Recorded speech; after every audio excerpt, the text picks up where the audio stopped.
नमस्कार दोस्तों, ये देखिए सुपरस्टार भोजपुरी के काजल राघवानी इसी बिल्डिंग में रहती है। मैं आप लोग को लेके चल रहा हूँ, दिखा रहा हूँ उनका बिल्डिंग कौन से फ्लोर पे रहती है वो भी बता दे रहा हूँ आप लोग को। लेके मैं चल रहा हूँ, सामने वाली बिल्डिंग में रहते हैं वो।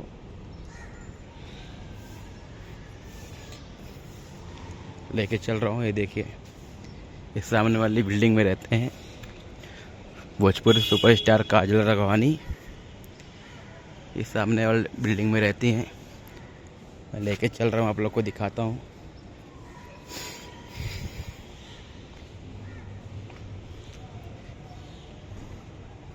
ये वही बिल्डिंग है जो सुपरस्टार काजल राघवानी यहीं रहती है, 4 फ्लोर पर। मैं लेके चल रहा हूँ, दिखा रहा हूँ। ये मीरा रोड है, मीरा रोड में ही रहती हैं काजल राघवानी।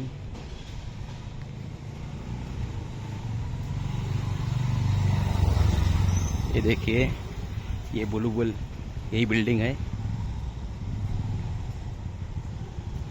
ये 4 फ्लोर पे रहती है। ये